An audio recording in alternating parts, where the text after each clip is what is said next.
He freaked out about it. He was really happy with it, so he sent it to Excision. And then Excision came back to me like, yo, you're dope, we gotta start doing stuff. It was a crazy show, thousands of people like right away for your first show. I was so nervous. I was shaking so much. It was crazy. I actually sent Slushy a pack of my tunes, and one was unfinished, and he just started bootlegging the MP3 file.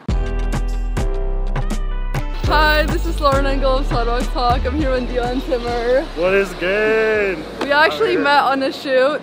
Yes, that was like a few months ago. That was like a little bit ago, and I didn't really know who she was. Yeah, but each other, and then now we're reconnected because of a fake account. Yeah. Some fake account was commenting on her videos, and she was like, "Yeah, you should do an interview with me." And the fake account replied, and I'm like, "That's not me, but I'm down either way." So we did it. So here we are for you guys. Here we are. So you were born in Netherlands? I was born in the Netherlands, in the north of the Netherlands. How do you say it, like Franeker? Franeker, yeah, Franeker. I was born around there. I've always been there. I still live there with my mom. My dad lives more around Amsterdam. But, yeah. What is Franeker like? Nothing like this. That's for sure. Let me tell you one thing. It's nothing like this. It's so quiet. There's like cows and grass, and that's about it. Oh wow. Yeah, but I like it because every time I go there, it kind of resets my mind space and my creativity in a way, and I think that's really healthy for my mentality here. What does your mom do?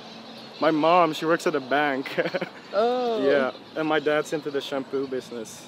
Like in what way? He sells shampoo to like professional salons and stuff. Oh, so like more business stuff. Yeah, more business type stuff. Oh. Yeah. Where do you get your creative side from? Creative side? I actually don't know. I mean, I'm kind of creative, I guess, but more of my stuff is more technical. I've been making music for a very long time now. Yeah. And it's just, I just started doing things a certain way. And yeah, I've just kind of like figured my own sound out by technical ways, I guess, instead of creativity. I'm still creative, but don't have it from a family member or whatever. It just came from me, I guess. What kind of music were they playing in the house when you were growing up? It wasn't really like a certain type of music. It was just what's on the radio at the time when I was younger, of course. And it was nothing like what you guys have over here. It's more of like dancey, trancey type stuff. Because we had Armin van Buuren, Tiesto, all those DJs coming up when I was younger, for sure, and that kind of influenced me a lot too. But then you found music you started making music at like 10. Yeah, it was crazy. Did your friends like into music as well back then, or like, was it just you? Yeah, it was your just computer? Like all my friends were like playing video games and stuff, and I was like just the odd one out. I was still playing video games, but I was starting to do this music thing a little bit, just like on my computer, just starting to make like little beats and stuff like that. And over the years, I kind of figured it out, and it got out of hand when I was like 14, and I kind of stopped doing my homework. Oh wow. And I started making more music, but yeah, I met Excision when I was like 14. That's where it really got, started off for me. It got serious. Yeah. How would you describe yourself back then growing up? Like personality? Personality, I was really quiet. I still am pretty shy, but this whole music thing has really taken my personality out there and taught me how to be more social with people, I guess. Yeah, I was really like introverted, I guess. I would rather just like stay in my room and play games. I wasn't antisocial. I had my friends, I had my family and stuff, but I was definitely not really like a person who would go out, for sure, yeah. Did you like school? School. It was cool. I didn't really like the homework and the tests like that, but I like the social aspect of it, I guess. Because you get to go there every single day with the same friends, and it really helped me in that social aspect. Was music your favorite subject at school? It wasn't my favorite, but it was for sure the easiest. What was your favorite? I like gym class a lot. Oh, what sports? We literally just played games and ran. That's maybe why I liked it that much, yeah. Yeah, music class was easy for me because you were taught how to like compose little jams and little songs. And everyone always wanted to pair up with me. and I To always secure the A. Yeah, to secure the A. I'm not trying to talk big about myself here, but yeah, it was pretty easy. It wasn't that hard. Did you play any instruments? I do not, and I've never played any instrument. Throughout the years of music production, I've kind of taught myself how to play piano and guitar, but like nothing like crazy full songs, you know, like just like little parts for my own songs, I guess. But yeah, no instruments at all. What did your parents think of your really early dive into music and putting all your time in not even doing that much school? They were stressful, trust me. Yeah, they were stressed out because they were focused on my school and they were telling me to focus on my school because of course it wasn't that, you know, they didn't know if there was going to be my future. But once it started taking off and I started getting all these plays and follows and these big artists started to follow me, it got pretty serious, and my parents at some point were like, all right, you know, you can take it a little easier on school because we think you're gonna be doing music for the rest. Oh wow. Yeah. Where do you think you got your confidence from? Because there weren't that many people in Franeker that were full-time musicians. Yeah, it's we don't really have a lot of musicians around in my area. We do have a couple names, Spaghetti, which is from a little bit from the middle from our country. We have Obey, which is a cool dubstep dude. They're kind of all you know, we all started out in the same area, and we've definitely talked to each other and shared our stories, and they're all pretty similar. When you first found music itself, you already listened to electronic music, or did you listen to other types of music before? Yeah, probably electronic music. That's what I grew up with because of the whole Tiesto, Armin van Buuren. They got Martin Garrix coming up. They're all from my country. So all you heard on the radio were songs by those guys. It kind of, influenced me in many ways, for sure. What made you want to remix the AFK song? The AFK song. Yeah. That was that one song. Me and Jimmy, we linked up when I was about 13 years old. He hit me up on SoundCloud because he heard a tune of mine in a mix. And he was like, this tune's dope.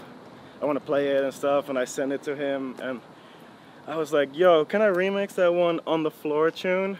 And he was like, hell yeah. So that kind of started rolling. And I sent it to him, the first version. And he freaked out about it. He was really happy with it. So he sent it to Excision. And then Excision came back to me like, yo, you're dope, we gotta start doing stuff. Yeah. So that's the whole crazy link. It's all because of Jimmy AFK. Shout out to Jimmy, because he's one of the best guys out there for sure. How did you even realize how to get your music out there initially? I saw all those other guys putting it on SoundCloud. Yeah. So I just started doing the same thing, you know, just putting my songs on SoundCloud, and people just start picking you up slowly but surely. It's still the best thing to do, to just put your stuff out on SoundCloud or YouTube. Were you also contacting blogs and stuff? Blogs? No, not really. I didn't contact anyone until I got my first management. That's crazy. So how did people even find you on SoundCloud? SoundCloud is everything's there. It's such a shit show. I don't know. I did this one bootleg of a Dog Blood song, which got featured on a blog, and it got 100 likes. I don't know if it's still out there. It's like a Moombahton edit or something like that. It's really old, but it got 100 plays, and that kind of motivated me to do more. And I started making my original tunes. And I just slowly started growing. I've never really hit up any blogs myself.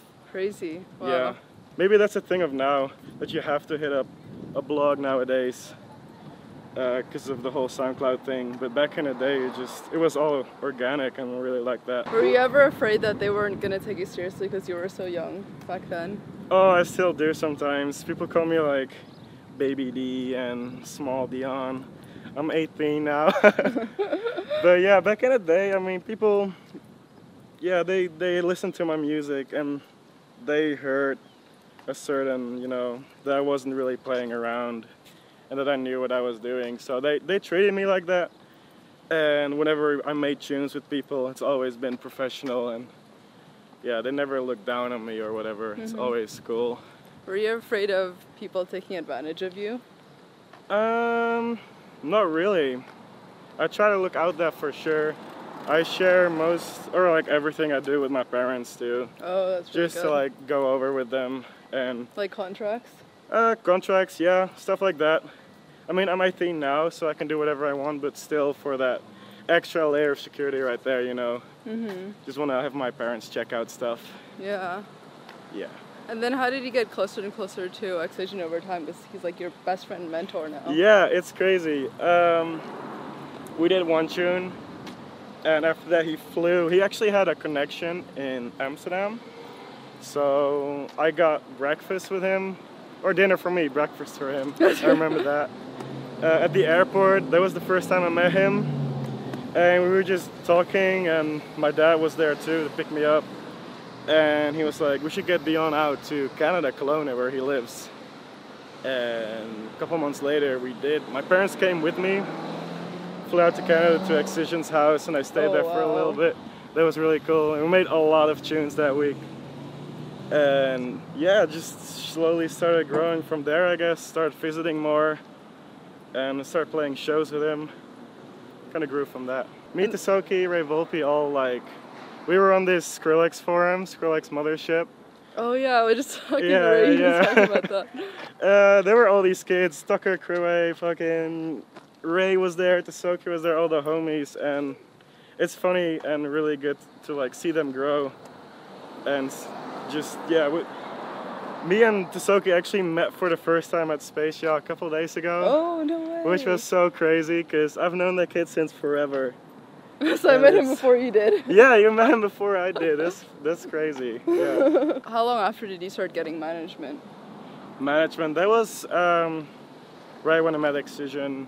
My first like real management, big management. He took everything over for me, so his team is my team as well, which is cool. Before that, I had Michael Knight. He does stuff for Never Say Die now. Really good guy, shout out to him. He did most of my stuff. But yeah, Excision took everything over, and I'm still with him right now. Yeah. Yep. And then I guess you just realized it's the right fit because you knew him from the beginning. Yeah, definitely. Always stuck with him.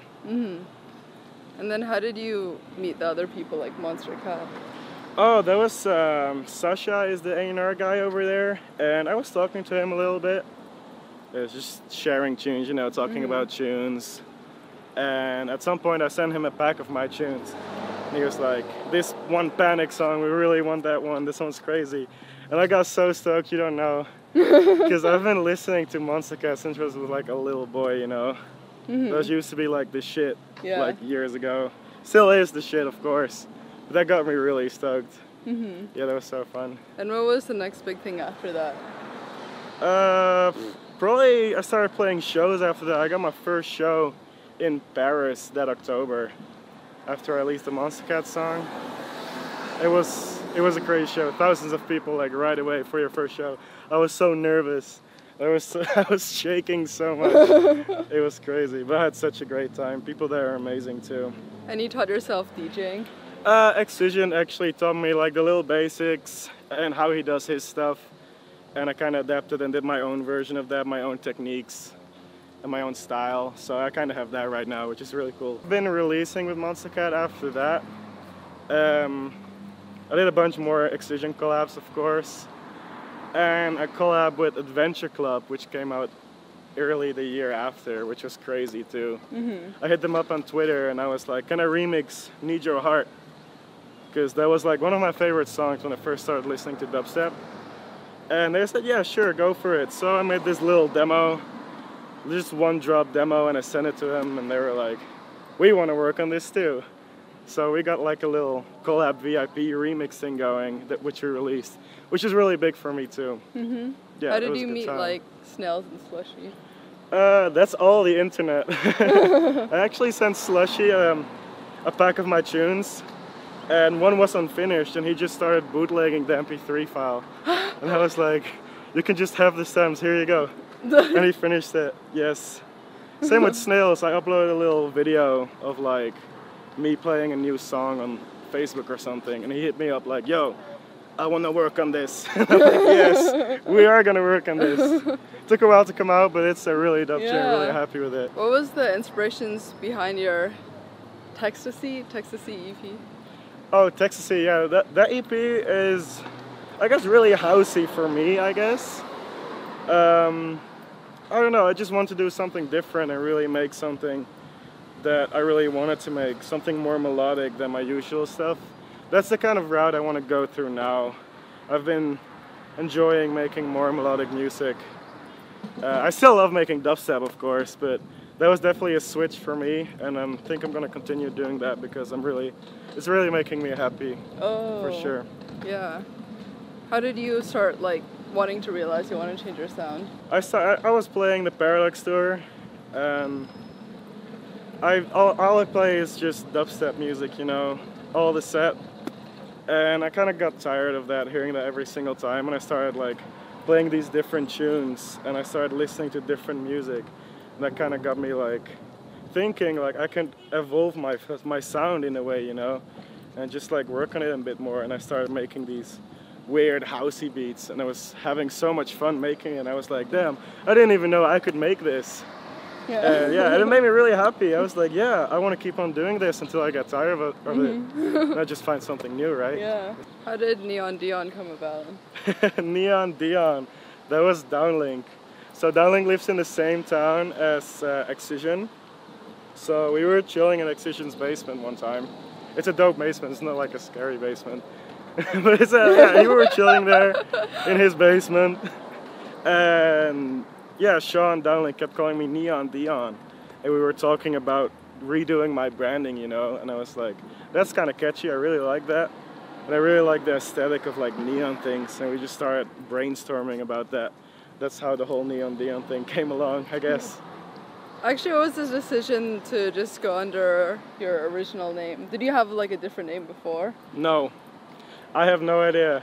I just made the SoundCloud account Dion Timmer, and I put my edits on there. Little edits of songs, little Moomba edits back in the day, hip hop edits, and I just called them Dion Timmer edits. I didn't think of anything seriously, it was just a fun thing I did between school. So I just called it with my own name, I guess, tagged them with my own name, nothing serious.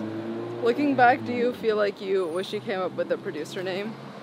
No, I kind of like it because it kind of shows that music is Dion Timmer's music, and that makes me feel really close to my music in a way. It's really weird, but I think of it that way, yeah. Yeah. What were the ideas for your merch and the mask? Oh, the mask, yeah. I'm actually starting a clothing company. I launched it today. Today? It's called Very Extra. The perfect timing. Yeah, it's crazy. I just started that. It's gonna be all these cool anime designs with a little bit of my branding on it, a little bit of Very Extra branding, so it's still linked to Dion Timmer. Yeah.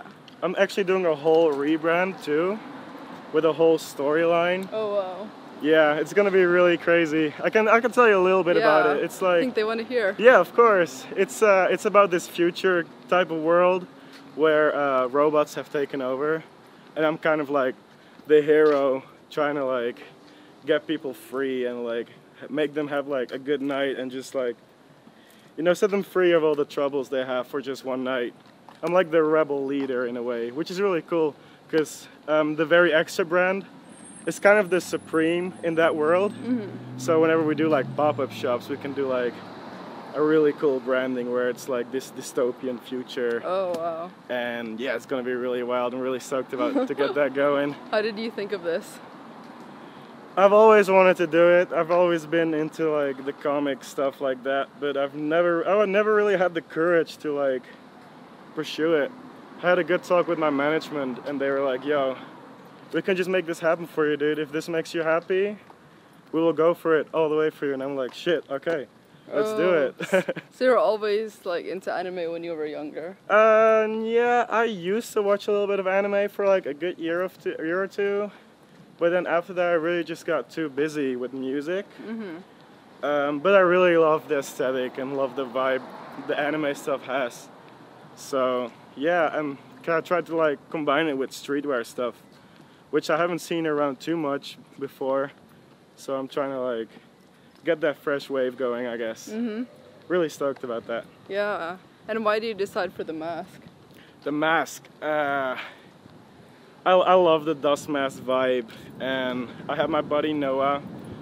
Shout out to Noah for Shapes. He drew up a cool design for me, all these little like creatures, and we just put it on that mask. And we're trying to do t-shirts of that design too. I really love how the mask links with the whole anime vibe I'm trying to have too.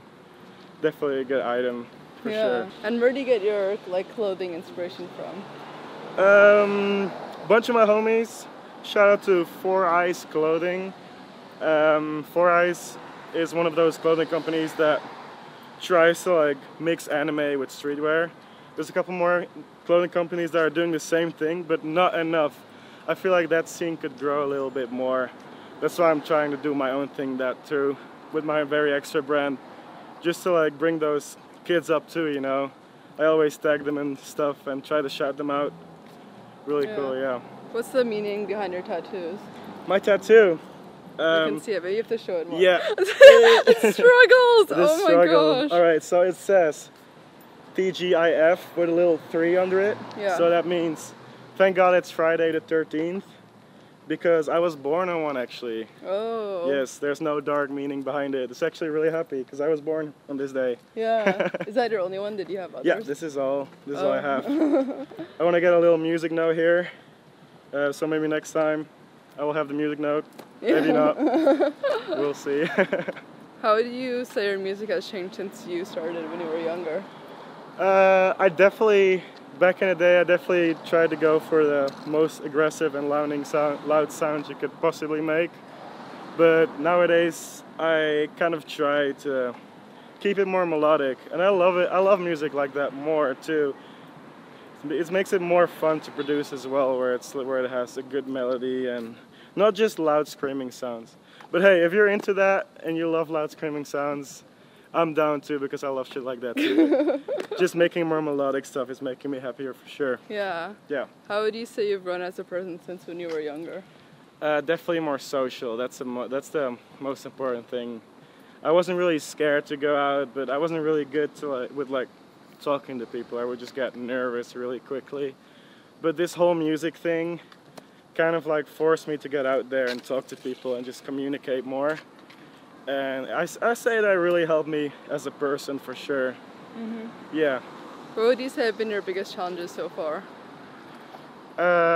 Just leaving home, I guess. Mm-hmm. Because right now I don't really have a real home. Of course I have a home back in the Netherlands, but I'm all over the place. My girlfriend at the time now lives in Detroit, and I live in Amsterdam, and I'm playing shows all around the US and in Canada too. So I have this bag with me with my clothes in it, and that's basically all I have, just like traveling around. So it's kind of sad leaving all these places.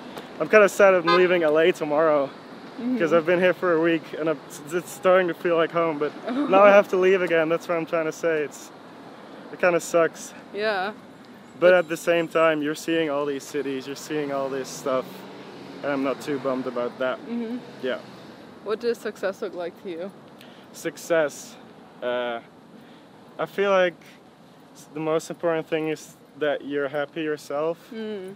People see success as you getting famous and having a lot of money and a lot of followers. But it's not a success if you're not happy yourself. If you're not making the music you want to make and doing the stuff you want to do, it's not worth it, and it wouldn't be success, I guess. Mm-hmm. That's how I see it. Yeah. Ooh. What does love mean to you?